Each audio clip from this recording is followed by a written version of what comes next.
Il tient en réserve des ressources pour les hommes droits, pour les hommes droits, pour les hommes droits, pour les femmes droites, pour les femmes droites. Et non pas les tordus, les gens qui adaptent le péché avec les choses saintes, qui essayent d'adapter du moins, mais c'est inadaptable.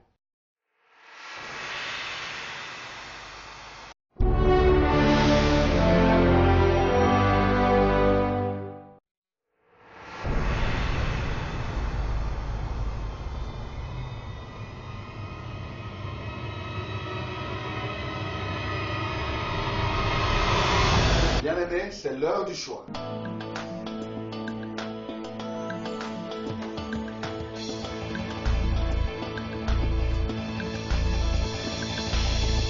Au pied du Seigneur, je t'invite.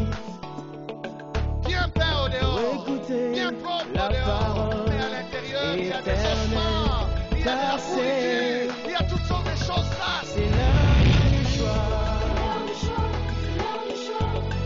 C'est l'heure du choix. C'est l'heure du choix.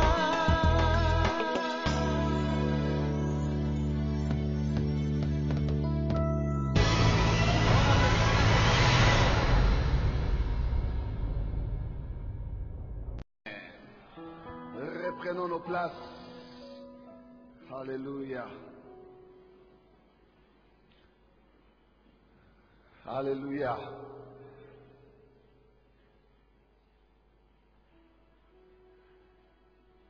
C'est notre premier culte de l'année. C'est un culte spécial. Alléluia. Ce culte est un culte spécial. Parce que c'est le premier. Dieu aime les premières choses. Amen. Le premier culte l'intéresse. Entrez dans ces portes avec des louanges. Entrez dans ces parvis avec des actions de grâce. Présentez-vous devant Dieu, les cœurs remplis de joie. Parce que c'est le premier culte. Parce que c'est la première chose. Alléluia. Nous lui apportons une offrande, bien-aimée, des bonnes odeurs. Nous-mêmes, nous nous offrons pour toute cette année. Amen. Disons, Seigneur, me voici devant toi pour toute cette année. Alléluia. Sois-en le début et la fin, et remplissant le milieu. Amen.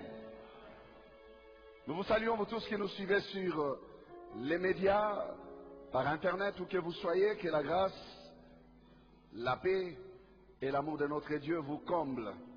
Et nous vous souhaitons aussi une très bonne année 2013, car nous savons que celui qui rend une année bonne, c'est Jésus-Christ. Amen. Les souhaits et les vœux creux n'ont rien à faire dans la vie de quelqu'un. On peut lui dire toutes les gentillesses possibles, mais s'il est hors de Christ, c'est un mort, c'est un cadavre. Qu'est-ce qu'il va expérimenter de meilleur? Il n'expérimentera que la mort. Amen. Mais celui qui est en Christ, il a la vie. Amen. Nous bénissons le Seigneur pour ce temps. Nous allons prendre nos Bibles, nous allons les ouvrir dans Zacharie au chapitre 4. Nous lirons du premier verset jusqu'au 10e. Zacharie chapitre 4, 1 à 10. Je vais lire pour nous tous, mais je nous demanderai de réciter avec moi à la fin la première partie du 10e verset, donc la partie A, comme on dit. Je lis d'abord pour nous tous, Zacharie 4, 1 à 10. L'ange qui me parlait revint, et il me réveilla, comme un homme que l'on réveille de son sommeil. Il me dit, que vois-tu? Je répondis, je regarde, et voici il y a un chandelier tout en or, surmonté d'un vase et portant 7 lampes, avec 7 conduites pour les lampes qui sont au sommet du chandelier. Il y a près de lui 2 oliviers, l'un à la droite du vase et l'autre à sa gauche. Et reprenant la parole, j'ai dit à l'ange qui me parlait, que signifient ces choses, mon Seigneur? L'ange qui me parlait me répondit, ne sais-tu pas ce que signifient ces choses? J'ai dit, non, mon Seigneur. Alors il reprit et me dit, c'est ici la parole que l'Éternel adresse à Zorobabel. Ce n'est ni par la puissance ni par la force, mais c'est par mon esprit, dit l'Éternel des armées. Qui es-tu, grande montagne, devant Zorobabel? Tu seras aplani. Il posera la pierre principale au milieu des acclamations. Grâce, grâce pour elle. La parole de l'Éternel me fut adressée en ces mots. Les mains de Zorobabel ont fondé cette maison, et ses mains l'achèveront. Et tu sauras que l'Éternel des armées m'a envoyé vers vous. Car ceux qui méprisaient les jours de faible commencement se réjouiront en voyant les niveaux dans la main de Zorobabel. Ce sont les yeux de l'Éternel qui parcourent toute la terre. Verset 10, on y va ensemble. Car ceux qui méprisaient les jours de faible commencement se réjouiront en voyant le niveau dans la main de Zorobabel. Encore une fois.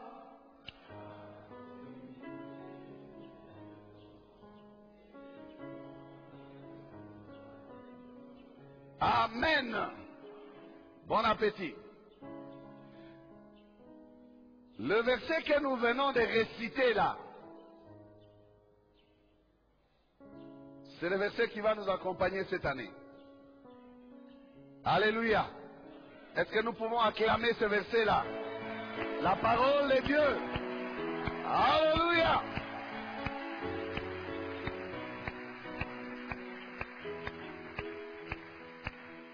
Alléluia. Ceux qui étaient venus avant l'heure ici ont encore trouvé élargi l'espace. J'ai demandé qu'on détache ça parce que ça risque de nous troubler dans la pensée pour rien. C'est fini, élargi l'espace de ma tante. Mais élargi ne se termine pas. Amen. Nous sommes en train d'attendre qu'on nous livre ce que nous allons placer ici. Car ceux qui méprisaient les jours de faible commencement se réjouiront en voyant les niveaux dans la main de Zorobabel. Amen. Voilà le texte pour cette année. Il y a tellement de choses que j'aimerais placer déjà, mais ce n'est pas facile pour nous ce matin de comprendre déjà toute la profondeur de cette écriture que le Seigneur a placée sur notre cœur. Il nous fera la grâce, dimanche après dimanche, par sa grâce, par son amour, sa bonté, sa fidélité, de pouvoir exploiter quelque chose dedans et pourquoi pas aussi toucher ailleurs. C'est sa parole. Amen. Ces paroles sont données à Zacharie le prophète.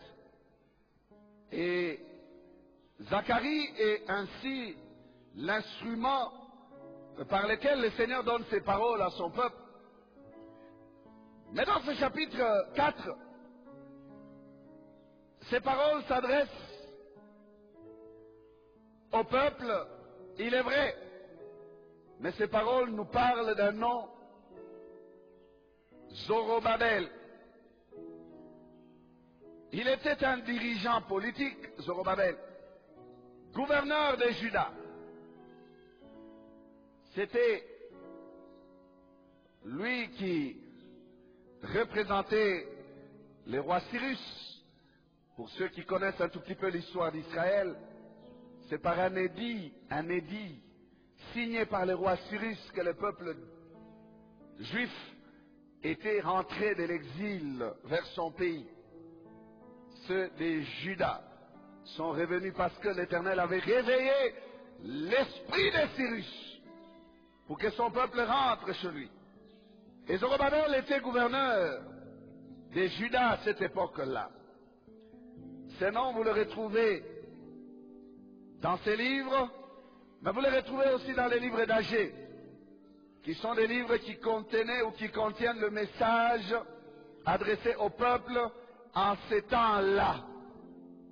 Et quoique ce message était adressé au peuple juif de cette époque-là, ce message contenu dans ces deux livres, Agé et Zacharie, nous concerne aussi. Le peuple juif revenait de l'exil donc,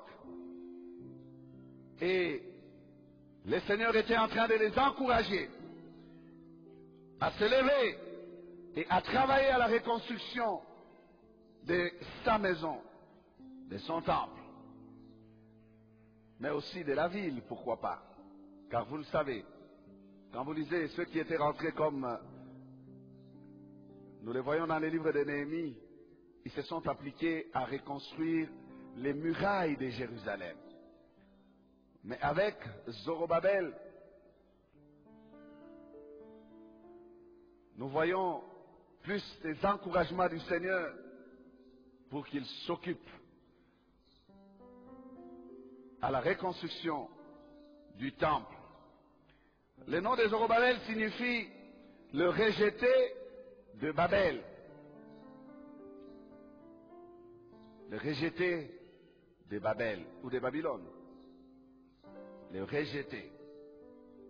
Ah, celui que le monde n'a pas aimé, celui que le monde n'a pas supporté, qui a été vomi par le monde, mais qui est devenu utile à l'œuvre de Dieu. Amen. Même si vous êtes rejeté par le monde, sachez que le Seigneur aime les choses rejetées par le monde. Même si vous êtes rejeté par ceux de votre famille, sachez que le Seigneur aime ramasser. Il ramasse du fumier. Le Seigneur ne ressent pas les odeurs des égouts. Non. Il descend jusque-là, il va fouiller et il trouve un petit Guy.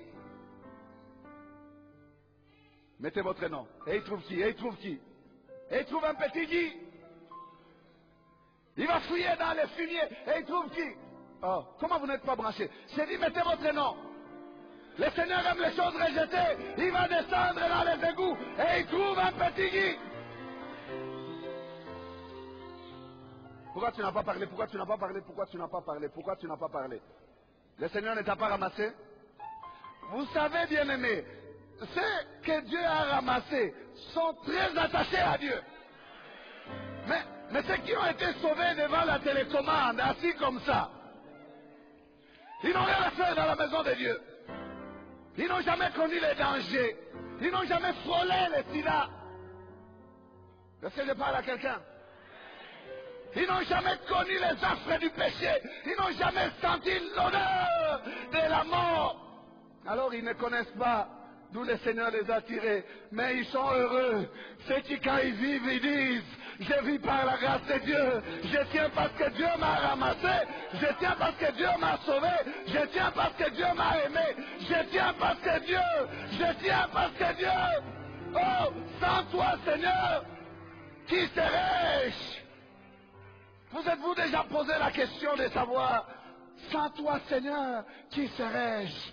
Sans toi, Jésus, où serais-je? Sans toi, Seigneur, que ferais-je? Qu'on m'enlève le Seigneur, je deviens inutile. Qu'on m'enlève du Seigneur, et je trouve que ma vie n'a plus de sens. Amen. Ah, alors, maintenant, est-ce que vous comprenez? Est-ce que vous pouvez mettre votre nom? Votre nom à vous? Non. Est-ce que le Seigneur vous a trouvé? Quand il est descendu dans le péché, est-ce qu'il vous a trouvé? Il a trouvé qui? Qui? Il a trouvé qui? Qui?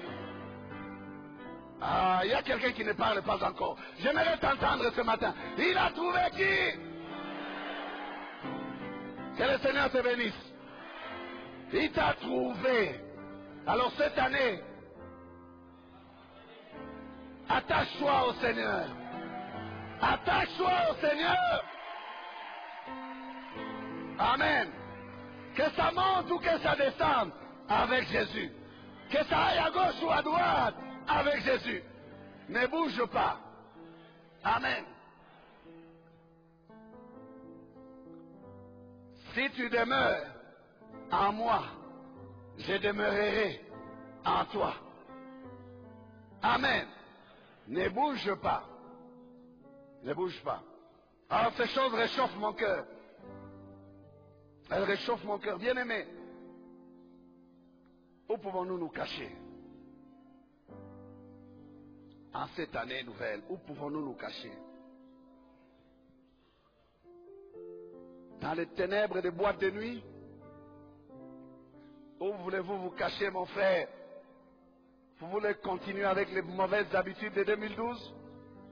Où allez-vous vous cacher? Dans les loges mystiques de l'occultisme? Parce que là, on vous promet monts et merveilles, parce qu'on vous promet les promotions. Mais regardez comment le diable ridiculise ces hommes-là. C'est vrai, il peut donner l'argent. C'est vrai, il peut donner l'élévation, entre guillemets. Mais il donne aussi avec tout ça des choses sales. Ce sont eux qui sortent avec les membres de leur famille. Ils donnent leurs enfants en sacrifice. Regardez comment le diable il les ridiculise. Où voulez-vous vous cacher, mon frère, ma soeur? Il n'y a qu'en Jésus. Jésus dit, prenez mon joug sur vous, car mon joug est doux et léger. Ces conditions ne sont pas pénibles. Ces commandements ne sont pas pénibles.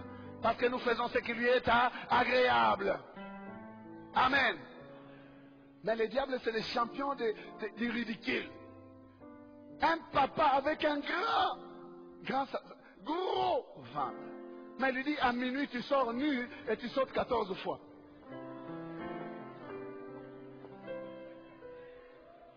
Chaque minuit, tu sors dehors et tu sors 14 fois.